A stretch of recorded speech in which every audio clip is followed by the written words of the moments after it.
ஏன்னா என்னோட ஒவ்வொரு படமும் வந்து நான் ஒரு படமாக கன்வெர்ட் பண்ணுறதுக்கு 1 வருஷம் 2 வருஷம் ஆயிடுது சார். இப்போ கட்டா குஸ்தியே பார்த்தீங்கன்னா 6 ப்ரொடியூசர் மாதிரி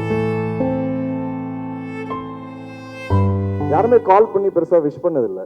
அந்த படம் பயங்கரமாக ஓடும். அவங்க எல்லாருமே என்னோட டேரக்டர்ஸ் கால் பண்ணிவிடுவாங்க. நடிகர்கள் ஹெல்ப் பண்ணலன்னு ரொம்ப உருக்கமாக சொல்லியிருக்கீங்க.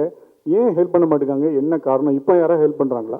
இல்லை சார், ஹெல்ப்னு இல்லை, என்னை ரெக்கக்னைஸ் பண்ணல அப்படின்னு எனக்கு ஒரு சின்ன வருத்தம் வந்தது சார். ஏன்னா என்னோட ஒவ்வொரு படமும் வந்து நான் ஒரு படமாக கன்வெர்ட் பண்ணுறதுக்கு 1 வருஷம் 2 வருஷம் ஆயிடுது சார். இப்போ கட்டா குஸ்தியே பார்த்தீங்கன்னா 6 ப்ரொடியூசர் மாறிச்சு. வேலைன்னு வந்துட்ட வெள்ளக்காரன் 4 ப்ரொடியூசர் மாறிச்சு. எஃப்ஐஆர் இப்போ அவர் சொன்னார் பாருங்க 3 ப்ரொடியூசர் மாறிச்சு. ராட்சசனுக்கு அப்புறம் எனக்கு 9 படம் ட்ராப் ஆச்சு. ஐ டோன்ட் டிசர்வ் ஆல் திஸ்ன்னு சொல்ல வரேன்.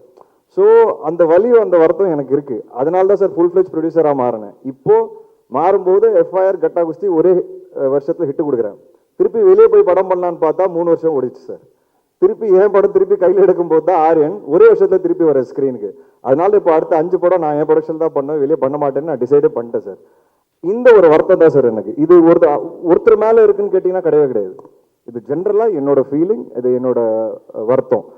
அப்புறம் நடிகர்கள் பற்றி நீங்கள் கேட்டீங்க, அப்படி நான் ஒன்றும் சொல்ல. பட் என்னன்னா சார், என்னோட படம் ரிலீஸ் ஆகும்போது எனக்கு ஒரு ஒரு நம்ம ஒரு அட்மையர் பண்ணுற பல பேர் இருக்காங்களே சார் சினிமாவில், யாருமே கால் பண்ணி பெருசாக விஷ் பண்ணதில்லை.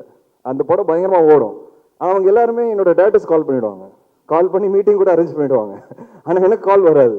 அந்த மாதிரியான வருத்தங்கள் எனக்கு இருக்கு. தவிர ஏன் நமக்கு தொடர்ந்து இப்படி நடக்குது? ஏன் இப்போ நான் ஒரு படம் பார்த்தேன்னா சார், இப்போ சமீபத்தில் கூட 1-2 படங்களுக்கு நான் அவங்களுக்கு கால் பண்ணி 20 நிமிஷம் பேசியிருப்பேன். புது ஆர்டிஸ்டாக இருந்தாலும் நிறைய படங்கள் பண்ண ஆர்டிஸ்டாக இருந்தாலும் எனக்கு அந்த ஆசை. ஸோ நமக்கு என்ன தோணும்னா, நம்ம படம் ரிலீஸ் ஆகும்போது ஏன் ஒரு 4 பேர் நம்மளை கூப்பிட்டு என்கரேஜ் பண்ணால் நமக்கு ஒரு ஹாப்பினஸ் வரும்ல. அது எனக்கு நடந்ததே கிடையாது. சோஷியல் மீடியாலையும் பார்த்தீங்கன்னா ஒரு படம் பார்த்து படத்தை பற்றி பெருசாக போட்டது கிடையாது யாருமே.